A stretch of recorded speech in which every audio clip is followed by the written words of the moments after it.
Dara Women's Day special offer 50% off on IUI IVF valid till 8th March. Welcome to Suman TV. ప్రస్తుతం మనం మొబ్బాద్ జిల్లాలో కేసంద్రం మండల కేంద్రంలో ఉన్నాము.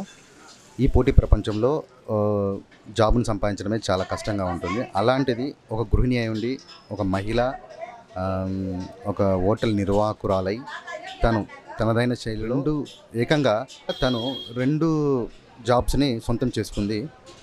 తన మాటల్లో అడిగి తెలుసుకుందాం. Congratulations madam. థ్యాంక్ యూ అండి. అంటే ఈ పోటీ ప్రపంచంలో అసలు ఉద్యోగం అంటేనే చాలా కష్టంగా ఉంది. అలాంటిది మీరు ఒక గృహిణి అయి హోటల్ నిర్వహిస్తూ చాలా పట్టుదలతో మీరు ఇక్కడ అంత దాకా వచ్చారు. అసలు ఏ జాబ్స్ మీరు నేను TGT, PGT and JL junior లెక్చరర్గా రాశాను గురుకులంలో. టీజీటీ వచ్చేసి 1:2లో సెలెక్ట్ అయ్యాను. ఇంకా అది ఫైనల్ రిజల్ట్ రాలేదు. పీజీటీ 1 వీక్ క్రితం ఫైనల్ రిజల్ట్ వచ్చింది, అందులో సెలెక్ట్ అయ్యాను. నెక్స్ట్ జూనియర్ లెక్చరర్గా నేను నిన్ననే రిజల్ట్ వచ్చింది, దానికి కూడా నేను ఫైనల్లో సెలెక్ట్ అయ్యానండి. ఏది కంటిన్యూ చేయాలనుకుంటున్నారు? ఏ ఉద్యోగాన్ని ముందుకు అంటే ఎంచుకుంటారు?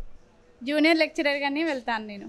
Okay madam, congratulation. అసలు ఏంటిది మేడం, అసలు ఎలా మీరు చదివారు? అంటే ఇటు ఇల్లు, ఇటు హోటలు ప్లస్ పిల్లలు ఇలాంటి ఉంటారు కదా, అసలు ఎలా ఇది తట్టుకొని మీరు ఇంతవరకు ఎలా వచ్చారు?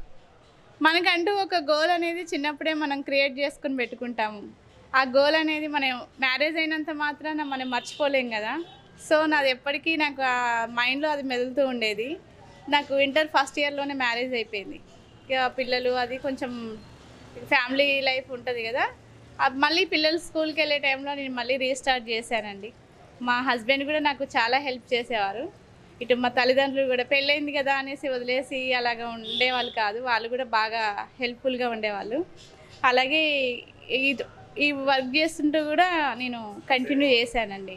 టైం ఉన్నప్పుడల్లా నా గోల్ రీచ్ అవ్వాలి అనేది చూస్తూ ఉండేదాన్ని. అలాగే నేను ఎంఏ బిఎడ్ కంప్లీట్ చేశాను. ఈలోపు నోటిఫికేషన్ వచ్చింది, రాశానండి. ఎంతవరకు చదువుకున్నారు? అంటే మీ క్వాలిఫికేషన్ ఏంటిది, ఎంతవరకు చదువుకున్నారు? నేను ఎంఏ బిఎడ్ చేశానండి, పొలిటికల్ సైన్స్ చేశాను ఎంఏలో. పిల్లలు ఎంతమంది మేడం?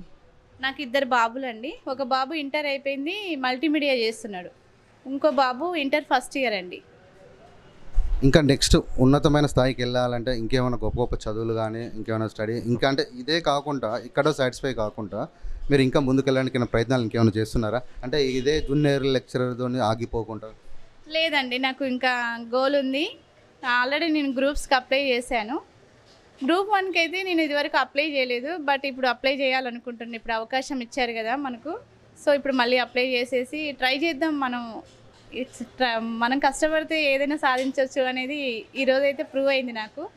సో నేను నెక్స్ట్ అది కూడా గ్రూప్స్ కూడా ట్రై చేద్దామని అనుకుంటున్నాను.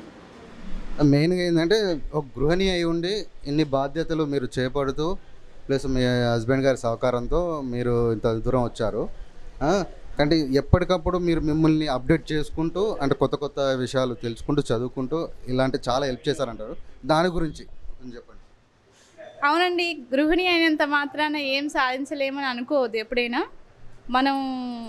మనం అనుకుంటే ఒక గృహిణి కాదు, ఎవరైనా సరే, ఒక అమ్మాయి అయినా సరే, ఎవరైనా సరే, ఆడవాళ్ళు ముందు ఏంటంటే మన లైఫ్ అయిపోయింది పెళ్ళి అవ్వడంతో అలాగా మనం అనుకోకూడదు.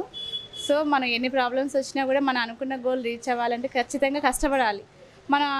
దానికి తగ్గ సమయం మనం కేటాయించుకోవాలి. మనకి ఎన్ని పరిస్థితులు ఉన్నా కూడా మన గోల్ రీచ్ అవ్వడానికి దానికంటూ కొంత టైం మనం స్పెండ్ చేయాలి. ఖచ్చితంగా కష్టపడాలి. కష్టపడితేనే మనం ఏదైనా సాధించగలుగుతాం.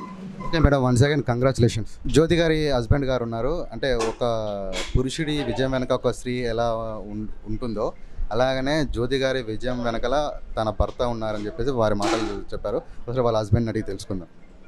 సార్ నమస్కారం. Good evening. ఎలా అనిపిస్తుంది? అంటే ఎలా అనిపిస్తుంది మీ మిస్సెస్ గారు 2 జాబ్స్, ఇటు ఇల్లు ప్లస్ ఇటు షాప్ని అంటే హోటల్ని మెయింటైన్ చేసుకుంటా మీరు ఎలా ఆనందిస్తున్నారు? చాలా సంతోషకరంగా ఉందండి. ఆమె పడ్డ శ్రమకు దగ్గర ఫలితం దక్కిందని అనుకుంటున్నాను. ఓకే, ఇన్ ఫ్యూచర్లో కూడా ఆమె ఇంకేదో గ్రూప్స్ కూడా ఏదో ప్రిపేర్ అవుదాం అనుకుంటుంది. సరే, ఆమె ప్రయత్నానికి నేను ఆమె అనుకున్నదాన్ని ఏదైనా ఈ సమస్య వచ్చినా కూడా ఆమె పక్క నుండి నేను నడిపించుకుంటూ ఆమెకు ఎలాంటి తోడ్పడుతూ ఆమెకు సహాయ అందించానండి. నేను కూడా నా వైపు నుంచి ఆమెకు వెళ్ళ ఎనీ టైం ఆమెకు నేను సహాయ సహకారం అందించడానికి సిద్ధంగా ఉన్నానండి.